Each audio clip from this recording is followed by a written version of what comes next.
Kanguru, sang pelompat dari negara Australia. Lebih lengkap tentang kanguru, berikut adalah penjelasannya.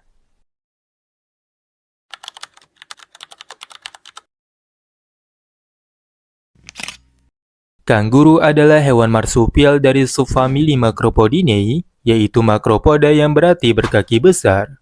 Secara umum, istilah ini digunakan untuk menggambarkan spesies terbesar dari famili tersebut. Di antaranya yaitu kanguru antilopin, kanguru merah, kanguru abu-abu timur, dan kanguru abu-abu barat.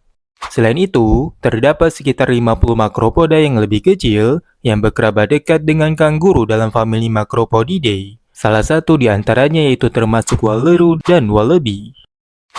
Ciri fisik kanguru memiliki ukuran yang sangat bervariasi. Tinggi kanguru diperkirakan sekitar 2 meter dengan berat 90 kg.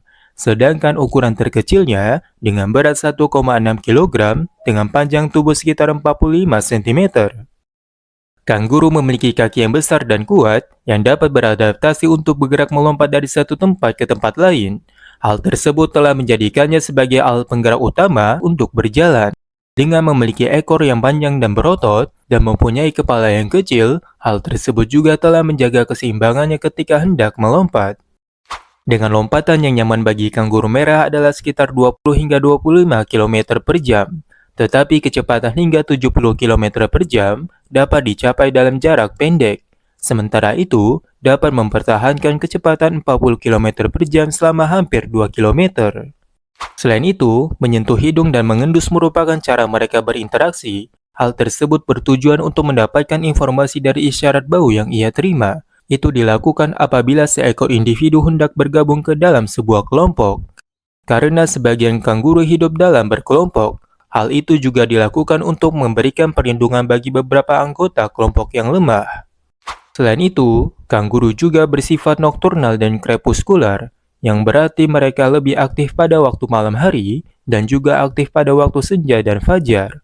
Oleh sebab itu, biasanya kanguru menghabiskan hari-harinya yang panas dengan beristirahat di tempat yang teduh, dan sore hari, malam, dan pagi yang sejuk, mereka beraktivitas seperti biasanya.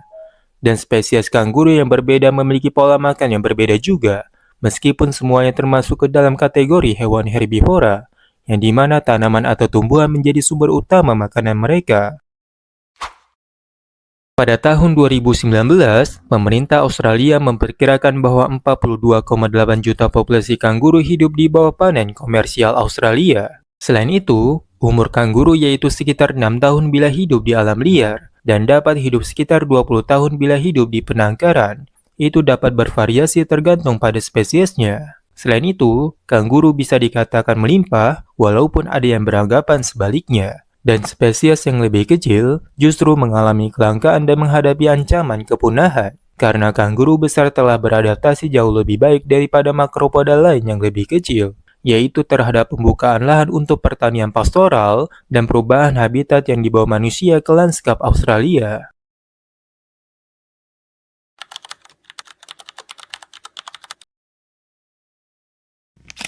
Sejarah evolusi kanguru dimulai pada zaman Miosen Tengah, yang dimana famili tersebut termasuk ke dalam subrodo Macropodiformes, yang berbagi nenek moyang yang sama dengan Palangaridae, yaitu mencakup kuskus dan posum.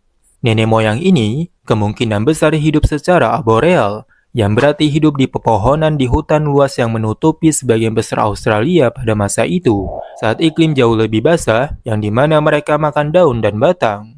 Fosil makropoda paling awal yang diketahui berasal dari sekitar 11,6 hingga 28,4 juta tahun yang lalu pada masa Miosen atau Oligosen akhir yang ditemukan di Australia Selatan. Namun sayangnya, fosil tersebut tidak diidentifikasikan lebih jauh dari familinya dan tidak diketahui juga fosil Macropodidae yang ditemukan di sebelum masa Oligosen akhir. Sedangkan nenek moyang evolusi marsupial terpisah dari mamalia plasenta sekitar 160 juta tahun yang lalu pada masa periode Jurassik. Pada Miosen akhir sekitar 5 hingga 10 juta tahun yang lalu, terdapat makropoda awal yang paling banyak jumlahnya. Di antaranya yaitu fosil yang telah ditemukan berupa pleisomorfik dari kanguru, yang menunjukkan kemungkinan bahwa famili tersebut berasal dari salah satu subfamili yang telah lama punah. dan famili terakhir dari batas Oligosen hingga Miosen yang dapat dikaitkan dengan famili yang telah lama punah dan lebih primitif seperti Balbaridae yang mencakup genus Balbaru. Selain itu, terdapat juga Sterurinae yang dikenal sebagai kanguru berwajah pendek. Tengkorak kepala yang pendek dan kokoh dianggap sebagai indikasi bahwa mereka merupakan pemakan daun. Tulang belakang mereka relatif kaku, serta kurangnya kemampuan untuk melompat cepat menunjukkan bahwa hewan-hewan ini berjalan dengan bipedal, yaitu berjalan menggunakan dua kaki mirip seperti homonid. Karena memiliki kuku jari tunggal yang telah membuat hewan ini berjalan dengan ujung jari kaki mereka. Hal ini tampaknya Sterurinae telah meninggalkan lompatan sebagai alat gerak. Selain itu, Sterurinae juga mencakup beberapa genus pada masa Pleistocene, seperti Procoptodon, Stenurus, dan Simostenurus, yang dimana semua genus tersebut juga telah lama mengalami kepunahan. Dari Miosen akhir hingga Pleistocene, iklim berubah menjadi lebih gersang, yang telah menyebabkan penurunan hutan dan perluasan padang rumput. Pada saat itu, ada radiasi makropoda yang ditandai dengan ukuran tubuh yang membesar dan adaptasi pola makan rumput berkualitas rendah dengan perkembangan fermentasi usus depan. Pada akhirnya, saat ini hanya tersisa dari marsupial Macropodinae yang kita kenal sekarang, yang mencakup kanguru, wallaby, waleru, dan yang sejenisnya. Untuk kanguru sendiri, terbagi lagi menjadi beberapa kelompok yang mencakup Dendrolagus, Macropus, Ospirantherufus, dan Ospiranther antilopinus, yang dimana mereka telah beradaptasi dengan cara bergerak melompat daripada berjalan. Ini menunjukkan betapa panjangnya evolusi tersebut dari nenek moyang hingga terbentuk menjadi kanguru yang kita kenal sekarang.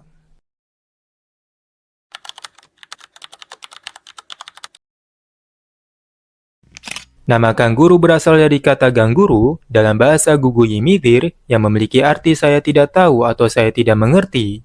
Namun demikian, nama tersebut juga masih menimbulkan adanya perdebatan oleh para peneliti tentang asal mula dari penamaan tersebut.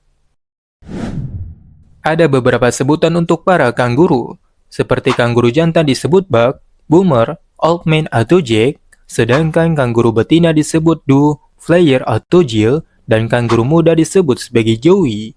Sedangkan untuk sekelompok para kanguru disebut mob, court atau troop, dan secara keseluruhan, kanguru disebut sebagai rus.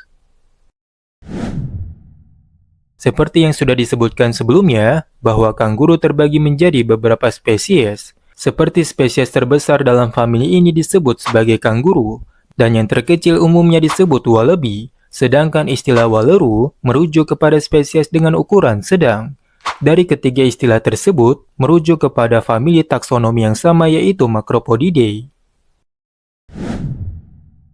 Selain kanguru darat, terdapat juga jenis kanguru pohon atau unijo dalam bahasa setempat, yang merupakan Macropoda arboreal sejati. Itu berarti, ia hanya dapat menghuni cabang-cabang pohon, dan ini merupakan hewan endemik di Pulau Papua dan Queensland Timur.